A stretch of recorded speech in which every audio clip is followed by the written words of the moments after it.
প্রিয় শিক্ষার্থীরা, আশা করি যে যেখানে আছো সুস্থ আছো এবং নিরাপদে আছো, এই প্রত্যাশায় আমি আজকের ক্লাস শুরু করছি। তো আজকের ক্লাসে আমি অনুশীলনী 3E এর উপর শেষ ক্লাস নেব। তো এই ক্লাসের শুরুতেই আমি একটা সূত্রের অবতারণা করছি। কি লম্ব আকার সমীকরণ। লম্ব আকার সমীকরণ কেমন? চিত্রের প্রতি লক্ষ্য করো যে এটি হলো এক্স ও এক্স প্রাইম এক্স অক্ষ, ওয়াই ও ওয়াই প্রাইম ওয়াই অক্ষ। এখন এ বি একটা রেখা, এটি এক্স অক্ষ থেকে এ অংশ ছেদ করেছে এবং এক্স অক্ষকে এ বিন্দুতে ছেদ করেছে, অর্থাৎ ও এ ইকুয়াল টু এ এবং ওয়াই অক্ষের ছেদাংশ ও বি ইকুয়াল টু বি। এখন এই এ বি রেখার উপর মূল বিন্দু থেকে একটি লম্ব রেখা ওসি অঙ্কন করা হয়েছে, যেই ওসি এর দৈর্ঘ্য হচ্ছে স্মল পি। ওসি এর দৈর্ঘ্যকে আমরা স্মল পি দ্বারা ইন্ডিকেট করলাম এবং এই যে লম্ব ওসি এটি এক্স অক্ষের ধনাত্মক দিকের সাথে আলফা কোণ তৈরি করেছে। তাহলে এই সরল রেখাটির সমীকরণ কি হবে, এটাই আমাদের বের করতে হবে। অর্থাৎ রেখার উপরে লম্বের দৈর্ঘ্য দেওয়া আছে কি মূল বিন্দু থেকে, তাহলে ওই রেখাটার সমীকরণ কি হবে। এখানে লক্ষ্য করো যে যেহেতু ওসি এ বি এর উপরে লম্ব এবং আলফা হচ্ছে কোণ এ ও সি, কাজেই এই এ ও সি ত্রিভুজে সমকোণী ত্রিভুজে ও এ হচ্ছে অতিভুজ আর কোণ সংলগ্ন বাহু কি ওসি, আর তাহলে ওসি হয়ে যাচ্ছে আমাদের কি ভূমি। কাজেই আমরা এ ও সি সমকোণী ত্রিভুজে পাবো OC by O A equal to cos alpha. অর্থাৎ এই যে আলফা কোণ সংলগ্ন বাহু হচ্ছে ওসি, কাজেই ওসি হচ্ছে লম্ব, আর এই যে সমকোণ, এই সমকোণের বিপরীত বাহু হচ্ছে ও এ। কাজেই ভূমি বাই অতিভুজ ইকুয়াল টু কি জানি আমরা কজ আলফা। এই জন্য লেখা হয়েছে OC by O A equal to cos alpha. এখান থেকে আমরা পাই OC equal to O A cos alpha. এখন এই ওসি এর দৈর্ঘ্যকে আমরা স্মল পি দ্বারা ইন্ডিকেট করেছি, এই জন্য লিখলাম পি, আর ও এ সমান এ কজ আলফা। তাহলে এখান থেকে আমরা এ সমান পাই পি বাই কজ আলফা। আবার বি ও সি এটিও সমকোণী ত্রিভুজ, এটি হচ্ছে সমকোণ।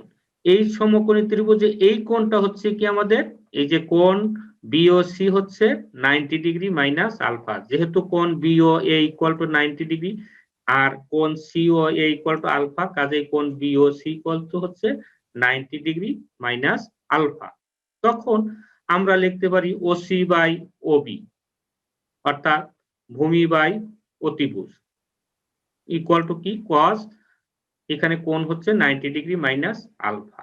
তাহলে এখান থেকে আমরা পাই OC equal to OB cos 90 degree minus alpha সমান কত হয় sin আলফা। এটি ত্রিকোণমিতিক সূত্র, আশা করি তোমরা জানো। তো ওসির পরিবর্তে লিখি আমরা পি, ওবি হচ্ছে বি sin আলফা। তাহলে এখান থেকে আমরা পাই B equal to P by sin alpha. অন্যদিকে আমরা জানি যে কোন রেখা এক্স অক্ষ থেকে এ এবং ওয়াই অক্ষ থেকে বি অংশ ছেদ করলে সরলরেখাটির সমীকরণ হয় কি x by a plus y by b equal to 1। এখন এই সমীকরণে আমরা এ বির মান বসাবো। এ এবং বি এর মান বসালে কি পাই আমরা, দেখো x by p by cos alpha plus y by p by, যে বি এর মান হচ্ছে পি বাই সাইন আলফা বসালাম।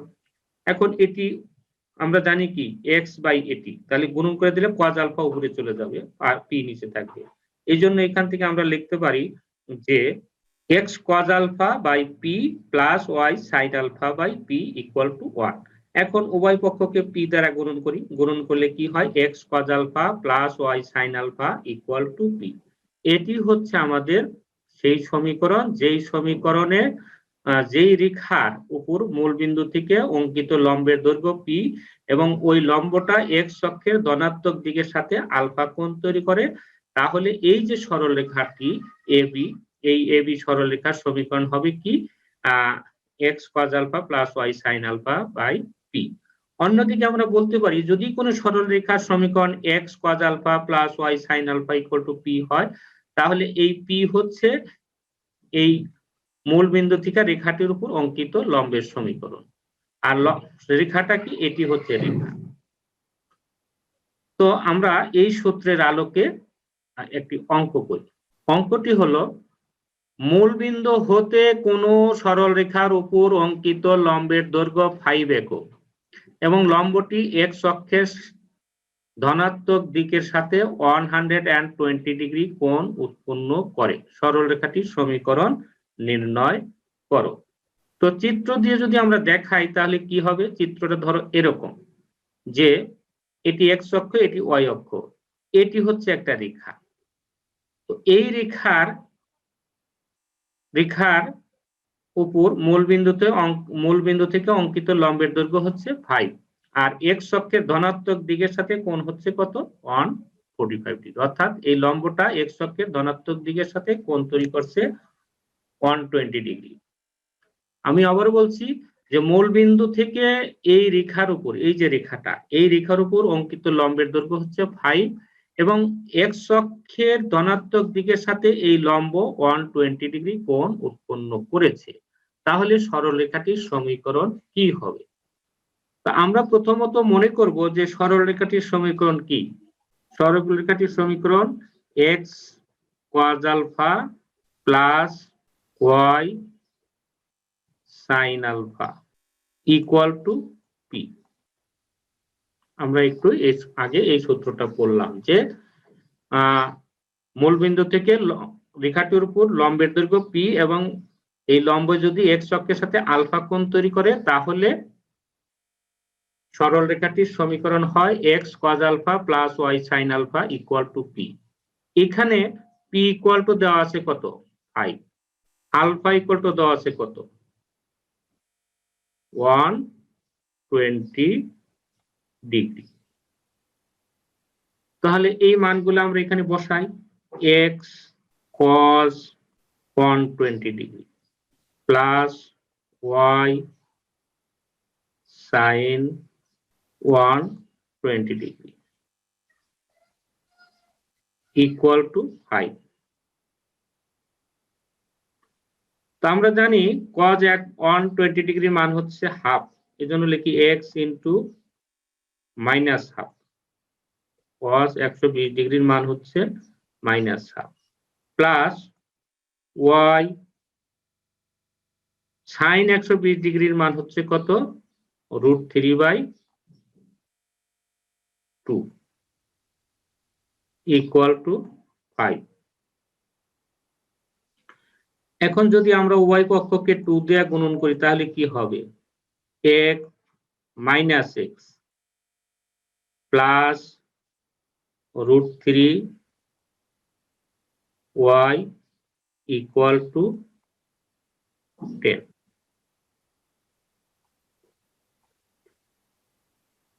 এখন যদি উভয় পক্ষকে গুণন করি তাহলে কি হবে? x minus √3y equal to -10।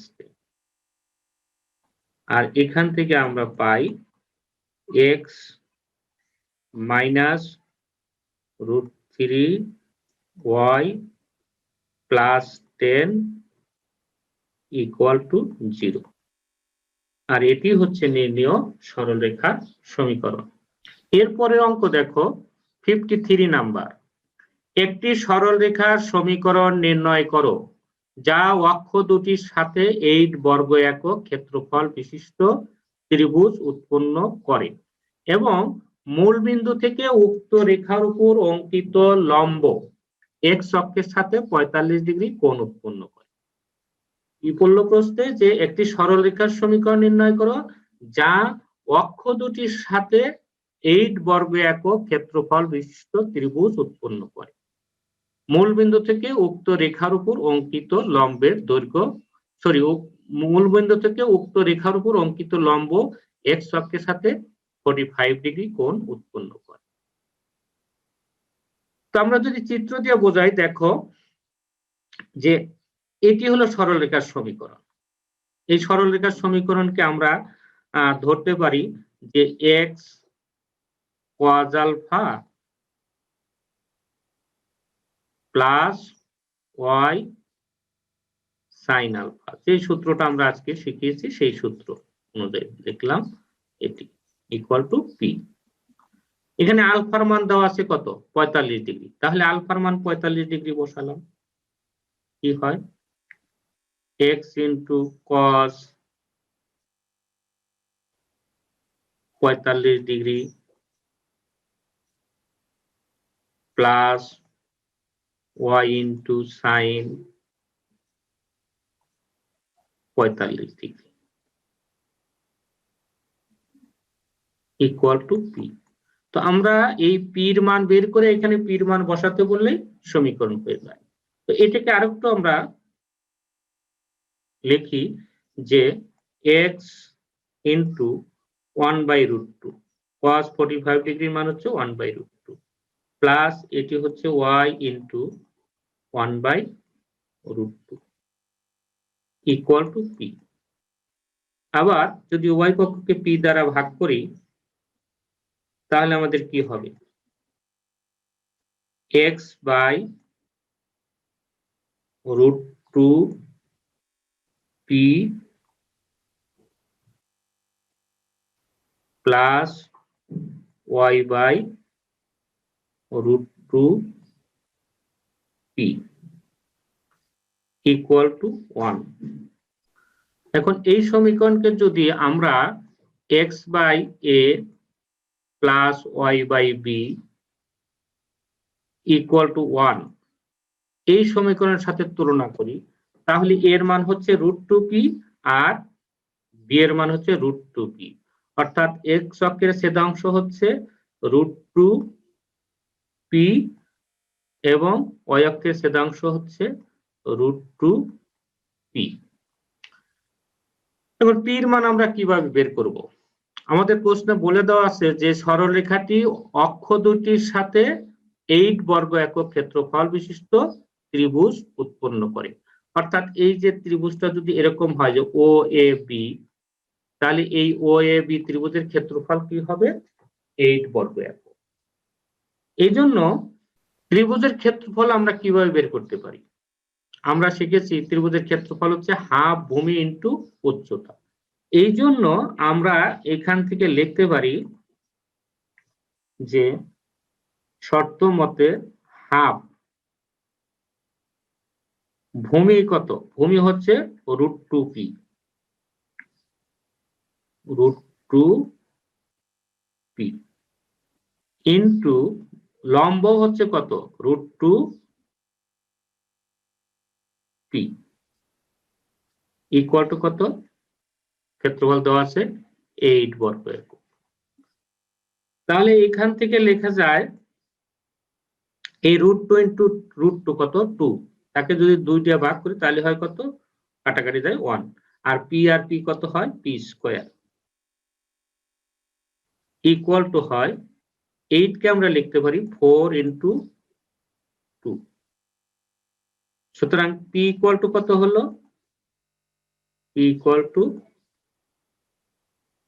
4 এর বর্গমূল হচ্ছে 2 আর এই √2 এর বর্গমূল হচ্ছে √2। এখন পি এর মান যদি আমি এই যে সমীকরণ, এই সমীকরণকে যদি 1 নাম্বার দিতাম তাহলে 1 নাম্বারে বসালে আমরা কি পাবো? আমরা পাবো x/√2 into 2√2 plus y/√2 into 2√2 equal to 1। এখন এই √2 আর √2 গুণন করলে 2, তাকে যদি 2 দিয়ে গুণন করি তাহলে হয় 4, অর্থাৎ x/4 plus y/4 equal to 1। এখন যদি আমরা উভয় পক্ষকে 4 দিয়ে গুণন করি তাহলে কি হয় x plus y equal two 4, আর এটি হচ্ছে আমাদের নির্ণেয় সমীকরণ। আশা করি তোমরা বুঝতে পেরেছো। এরপর 56 নাম্বার অঙ্ক। দেখাও যে x equal to a, y equal to b, y equal to mx রেখা তিনটি যে ত্রিভুজ গঠন করে তার ক্ষেত্রফল 1/2m into b minus m a whole square. এটি হলো আমাদের অঙ্ক 56। তো আমরা যদি একটু চিত্রের মাধ্যমে দেখানোর চেষ্টা করি, লক্ষ্য করো যে এই যে এটি হলো x অক্ষ আর এটি হলো y অক্ষ। এখন x ইকুয়াল টু a, এটি কেমন? y অক্ষের সমান্তরাল সরলরেখা, যেটিকে আমরা নাম দিলাম কি 1 নাম্বার। অর্থাৎ প্রদত্ত সরলরেখার সমীকরণ কি? x ইকুয়াল টু a, এটি y অক্ষের সমান্তরাল বলে আমরা এর চিত্রটা এরকম ভাবে আঁকলাম। আবার y ইকুয়াল টু b, এটি কেমন? x অক্ষের সমান্তরাল। তাহলে এটিকে নাম দিই আমরা 2 নাম্বার। আর এটি হচ্ছে y equal to mx, y equal to mx হচ্ছে মূলবিন্দুগামী সরলরেখা। এই জন্য আমরা এই যে মূলবিন্দু দিয়ে সরলরেখাটাকে পাস করিয়েছি। এটি হলো আমাদের 2 নাম্বার রেখা আর এটি হচ্ছে 3 নাম্বার। এখন দেখো এই যে 1 নাম্বার আর 2 নাম্বার এখানে ছেদ করেছে, ধরো এ বিন্দুতে ছেদ করলো, তাহলে এই বিন্দুর কত হচ্ছে? 1 ও 2 এর ছেদ বিন্দু। তোমরা লিখবা যে 1 নং এবং 2 নং এর ছেদ বিন্দু হচ্ছে কত?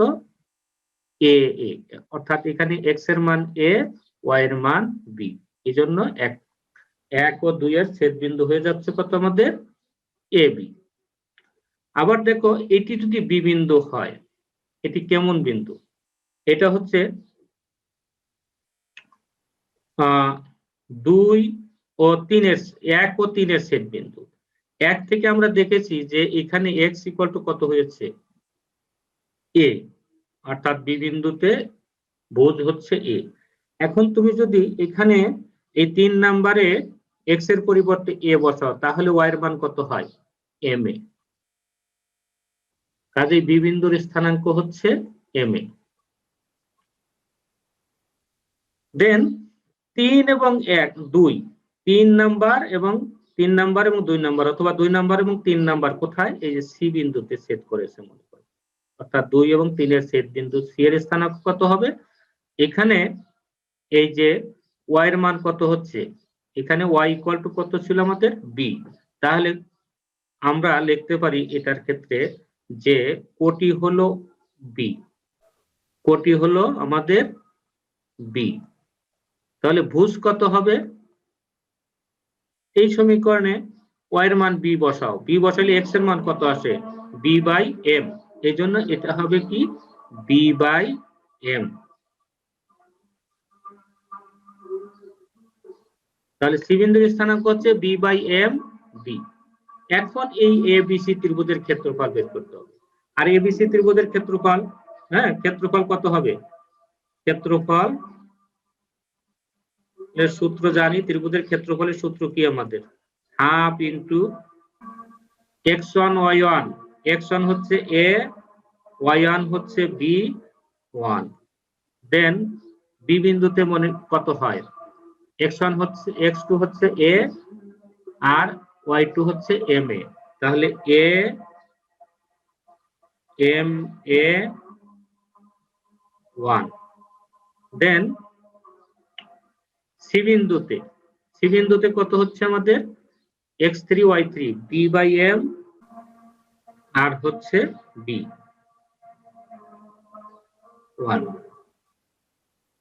এটি হলো আমাদের ক্ষেত্র। দেখো এটি সমান আমরা লিখতে পারি, আমরা ডাইরেক্ট করি half,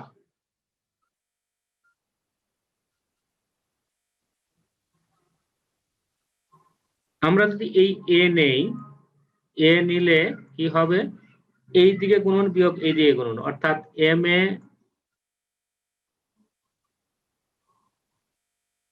minus b minus b, এটি আর এটি গুণন করলে a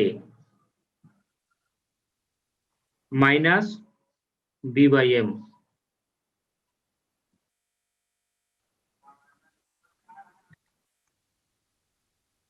মাইনাস b নিয়েছি আমরা, তারপরে লিখতে হবে a minus b by m plus 1 into, এখন হবে এ দিয়ে গুণন, এ বি মাইনাস এইটার এটা গুণন করলে হয় কি এবি, এবি, কারণ এম এম ক্যান্সেল যাবে, বি আর এ গুণন করলে এবি হয়।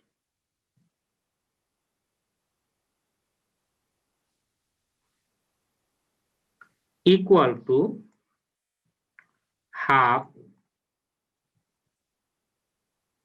এটার এটা গুণন করলে হয় a square m minus a B,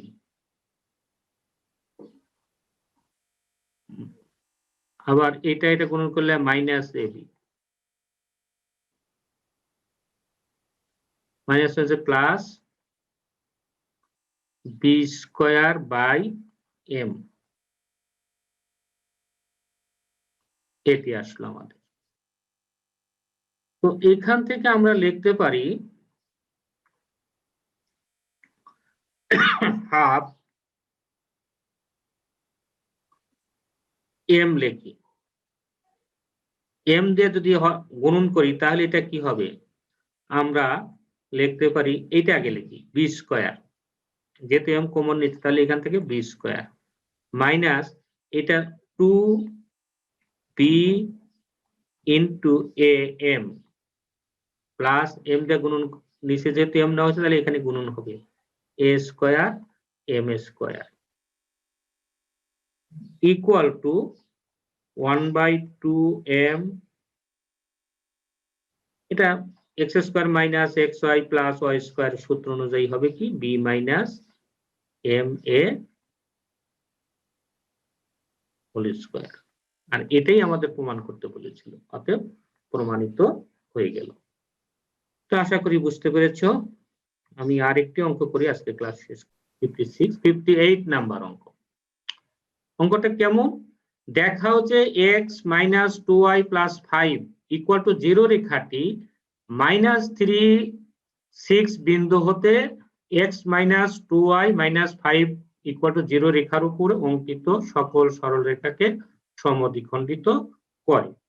আমি তোমাদেরকে যদি চিত্রের মাধ্যমে বোঝানোর চেষ্টা করি তাহলে হবে এরকম, ধরো এটি একটা রেখা, এটি একটা রেখা, এবং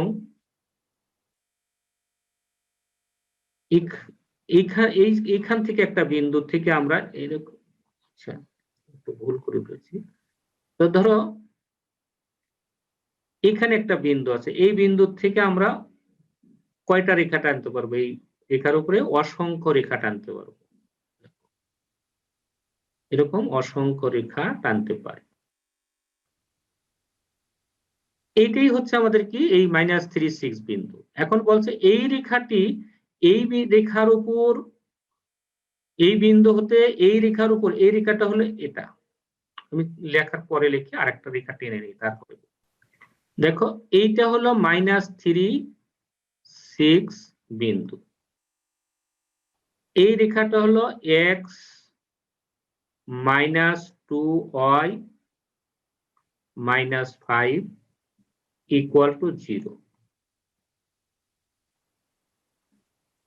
তো বলছে যে এই -3 6 বিন্দু হতে এই রেখার উপর অঙ্কিত রেখাকে কে সমদ্বিখণ্ডিত করে, এই যে এক্স মাইনাস 2y প্লাস 5, এই রেখাটা প্লাস 5 ইকুয়াল টু 2, এই রেখাটি এই সব রেখাকে সমদ্বিখণ্ডিত করে।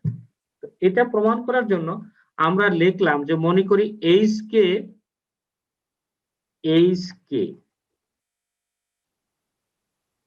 একটা বিন্দু কার উপর অবস্থিত, x minus 2y minus 5 equal to 0 এই রেখার উপর অবস্থিত,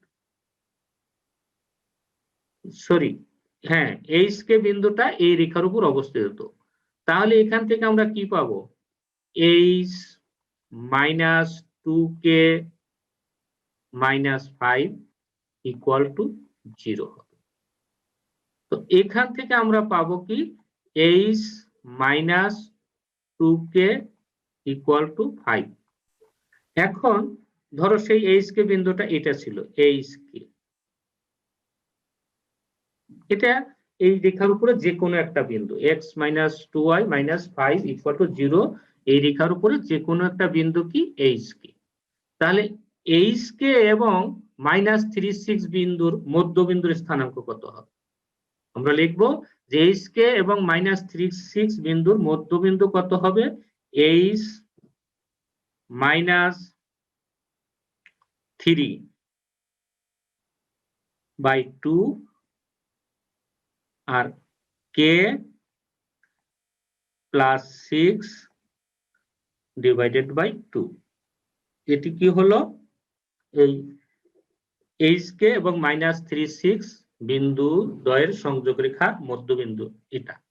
এখন এই মধ্যবিন্দু এই রেখাটার বাম পক্ষে বসাবো আমরা, এখানে বসাবো, বসা দেখবো 0 হয় কিনা। তাহলে h - 3/2 -2 into k plus 6/2 plus 5 এখানে বসালাম। এখন লসাগু করো, লসাগু কত হবে? 2 লসাগু h - 3 - 2k minus 6 দুগুণে 12 প্লাস 10 ইকুয়াল টু হয় নিচে 2 h - 2k minus 15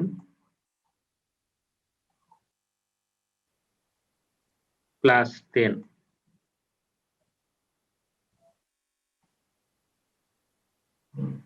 তো এখানে লক্ষ্য করো আমাদের h - 2k সমান কত ছিল? 5। তাহলে 5 minus 15 plus 10 divided by 2 equal to 0।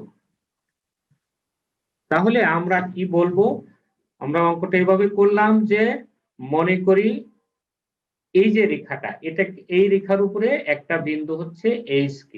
তাহলে hk দ্বারা এই সরলরেখার সমীকরণ সিদ্ধ হবে। সিদ্ধ করলে কি হবে? h - 2k - 5 = 0, সুতরাং h - 2k = 5, 1 নাম্বার দিলাম। এখন মনে করলাম যে এই রেখাটার উপরে x - 2y - 5 = 0 রেখার উপরে hk একটি বিন্দু। তাহলে hk এবং -36 বিন্দুর বিন্দুদ্বয়ের সংযোগ রেখার মধ্যবিন্দুর স্থানাঙ্ক হলো h - 3/2 k + 6/2। এখন x - 2y + 5 = 0 সমীকরণের বাম পক্ষে h - 3/2 এবং k + 6/2 বসিয়ে আমরা পাই, এটা পেলাম, এটা পেলাম, এবং এটা করে দেখা গেল যে বাম পক্ষের মান কত হয়ে যায়? 0।